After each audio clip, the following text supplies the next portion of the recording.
Bonjour et bienvenue dans ce nouveau podcast Happy House pour devenir soi. Alors aujourd'hui, je suis en pleine nature.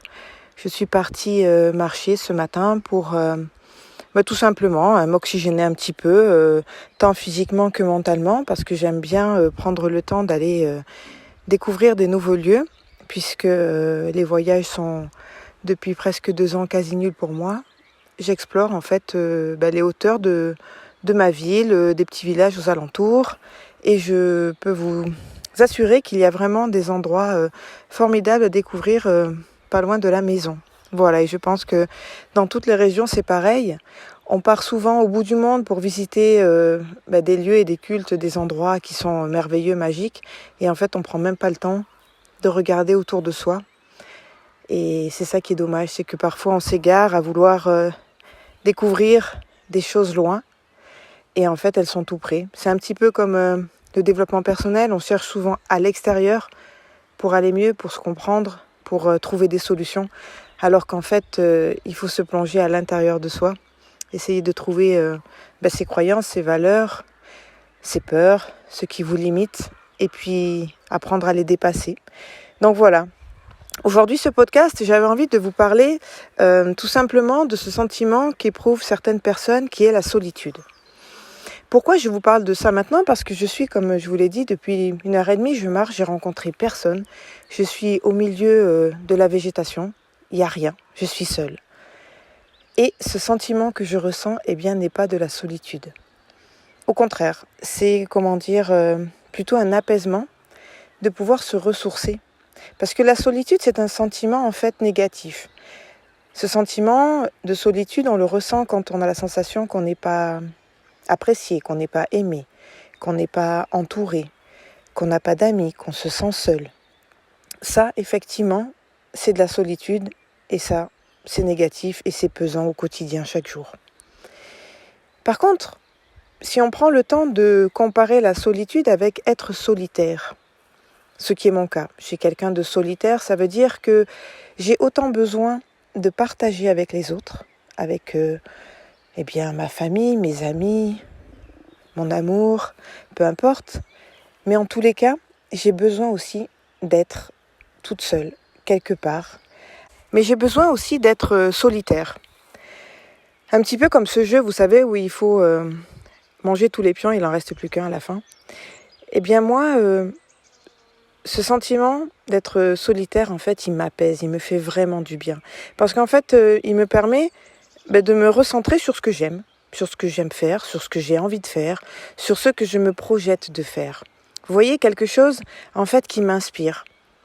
Et si je ne le fais pas, et si je n'éprouve pas ce sentiment solitaire, d'être en paix avec moi, en fait, j'ai du mal après à pouvoir partager, donner...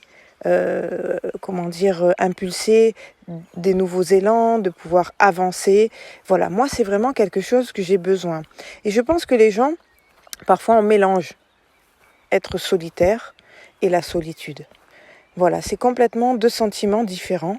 Et la solitude, comme je vous dis, on l'éprouve souvent dans des périodes compliquées de nos vies, où on est seul, où on se sent abandonné, où on se sent trahi, où on se sent fatigué, épuisé, où on n'a plus d'envie, où on se rend compte que tout devient fatigant et pesant chaque jour, que chaque matin quand on se lève, on a ce poids sur les épaules et il faut avancer, il faut trouver des solutions, il faut lutter pour tenir debout. Donc ça, oui, ce sentiment de solitude, il faut, pour le combattre, je veux dire simplement, vous relevez les manches, vous recentrez un petit peu sur vous. Et puis, de toute façon, demain, ça ira mieux. C'est un adage qui est un petit peu surfé quand on n'est pas bien, mais c'est vrai que demain, de toute façon, ça ira que mieux. Donc cette période, il faut la passer, il faut l'accepter, il faut essayer de trouver des solutions, il faut surtout actionner pour aller vers un mieux-être, un bien-être au quotidien. Et être solitaire, je pense qu'on l'est tous, parce que l'être humain, malgré tout, il est fait pour vivre en communauté, mais il a aussi besoin d'être lui-même. Et si on est constamment dans la recherche de ressembler à quelqu'un ou de faire comme les autres, c'est vrai qu'on se perd et on s'oublie. Et puis après, on fait semblant. Et puis après, on se trahit, on se fatigue, on se détruit. Soyez solitaire par moments, par phase, par instant. Alors c'est sûr qu'on ne peut pas l'être tous les jours, parce qu'on est entouré de notre famille, de nos amis, des collègues de boulot, des gens, nos voisins, de toutes ces personnes qu'on rencontre, même quand on va faire nos courses. Mais prenez quand même le temps. À votre rythme, toujours pareil, chacun doit le faire comme il l'entend et comme il le conçoit. Mais faites-le, parce que ce sentiment, vraiment, il vous donnera des ailes pour faire plein d'autres choses. Et puis, surtout, vous allez comprendre un petit peu comment vous fonctionnez. Parce que, comme on dit souvent dans le développement personnel, ce qui est important, c'est de savoir comment l'on fonctionne. Qu'est-ce qui marche sur nous et qu'est-ce qui ne marche pas. Parce que des fois, on vous donne des méthodes, on vous donne des packages clés en main pour retrouver la confiance en soi, pour retrouver l'estime de soi, pour, être motivé au quotidien, tout ça. Mais en fait, si vous n'arrivez pas à savoir ce qui fonctionne pour vous et comment ça fonctionne, à quoi bon de perdre du temps dans ces formations et de dépenser de l'argent pour des choses qui sont inutiles, futiles et qui de toute façon ne vous apporteront pas de solution. Moi, je prône, et depuis des années, vraiment tout le temps, cette idée d'être soi. Voilà, n'allez pas chercher, comme je vous ai dit en début du podcast, à l'extérieur. N'allez pas regarder ailleurs, fouiller ailleurs. Recentrez-vous sur vous, sur ce qu'il y a au plus profond de vous. Et cette petite voix intérieure, vous savez, qui vous dit tout le temps, fais comme ci, fais comme ça. Elle sait exactement ce qui est le mieux pour vous. Mais souvent, on ne l'écoute pas parce qu'on ne se fait pas confiance, parce que on se dit oui, mais c'est peut-être mieux si quelqu'un nous dit comment faire. Eh bien, moi, j'ai envie de vous dire, à partir de maintenant et d'aujourd'hui, soyez solitaire, écoutez votre voix intérieure, écoutez cette inspiration et les motivations qui sont en vous, et puis actionnez pour vous. Je le dis encore une fois, c'est pas parce que je pense à moi que je suis égoïste, c'est pas parce que je me fais passer en priorité dans ma vie que je suis égocentrique. C'est simplement que si je ne le fais pas pour moi, qui va le faire à ma place pour moi ? Personne.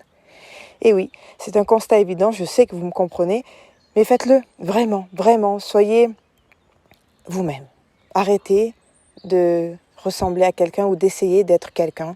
Soyez vous-même, avec ce que vous avez au plus profond de vous, avec vos envies, toutes simples ou alors complètement farfelues. Vivez comme vous êtes, travaillez comme vous êtes, aimez comme vous êtes, arrêtez de vouloir rentrer dans le cadre. Vous savez, ce cadre pourri qu'on nous met avec notre éducation et les croyances de nos parents qui sont là et qu'on nous dit tout le temps, pour être heureux, il faut être comme ça, il faut faire comme ci, tu dois faire comme ça et tu verras dans quelques temps, puis un jour quand tu seras grand. Mais tout ça, on s'en fout en fait. Voilà. Moi, je suis, comme je vous dis, je suis moi-même. J'ai toujours été un peu en dehors du système parce que j'ai pas voulu, en fait, faire comme tout le monde. Donc, c'était plus une rébellion, plus une façon de montrer que j'existais, de prouver que j'étais là. Donc, je me suis rebellée, je n'ai pas fait comme les autres. Et au final, je me rends compte que aujourd'hui, eh bien, ce chemin, en fait, il m'a ouvert tellement de portes, tellement de voies.